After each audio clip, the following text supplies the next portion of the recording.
welcome to lesson 4. This one is all about defining your values and your non-negotiables.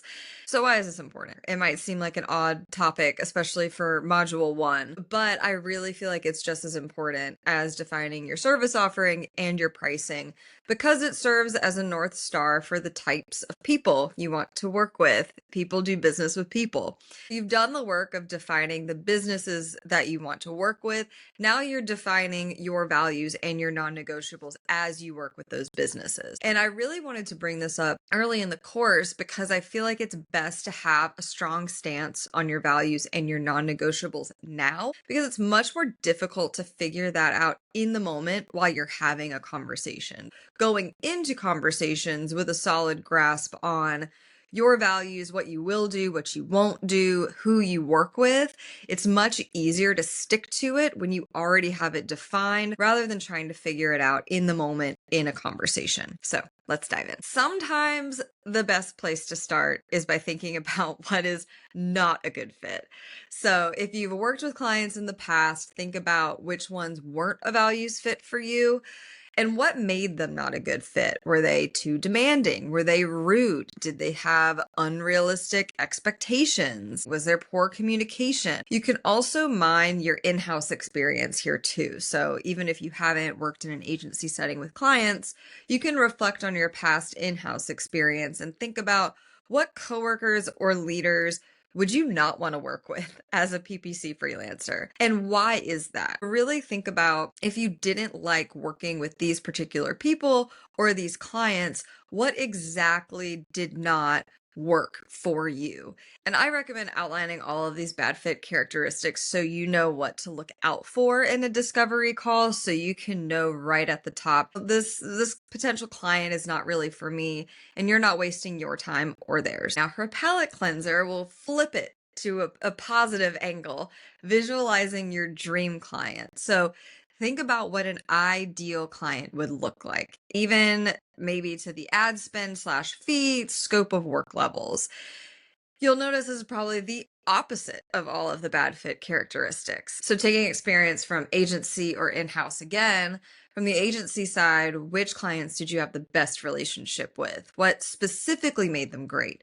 And then from the in-house side, what were the characteristics of leaders or coworkers or other team members that you had a positive relationship with?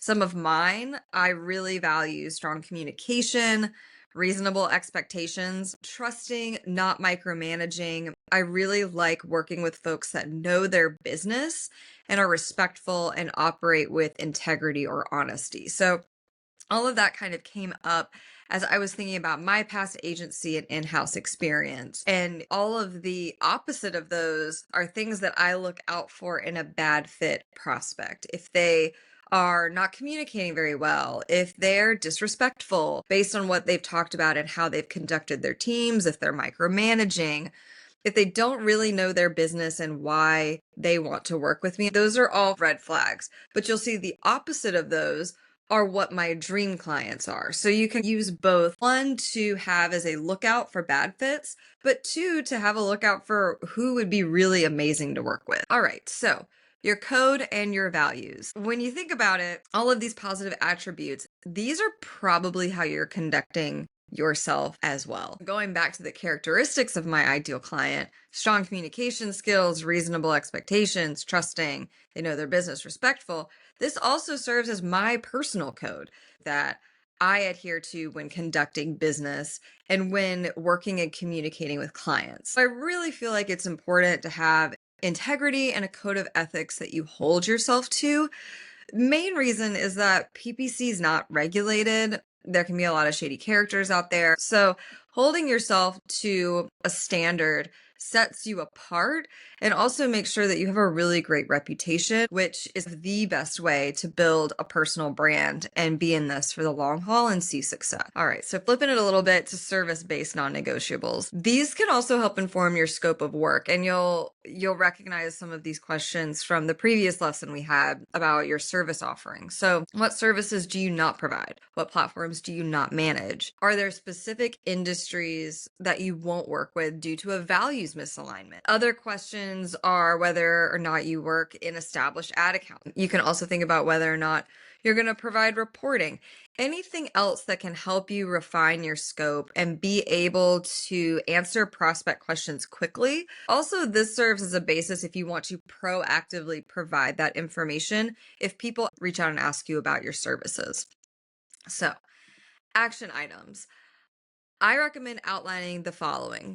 What characteristics would make a client not a good fit? And then outline your dream client characteristics. What's interesting here is look at if they're kind of the inverse of each other. And then mine for your personal code and your values. I would argue this is probably the most important part. What standards are you going to hold yourself to as you're working with clients, as you're scaling your business? And then also think about the more tactical service based non negotiables you have. Say, for instance, you only want to work on Google ads. You don't feel confident on LinkedIn or Meta ads. That is a service-based non-negotiable. So if somebody were to reach out, hey, so-and-so, I'd love for you to manage my Meta ads campaigns. Can you do that?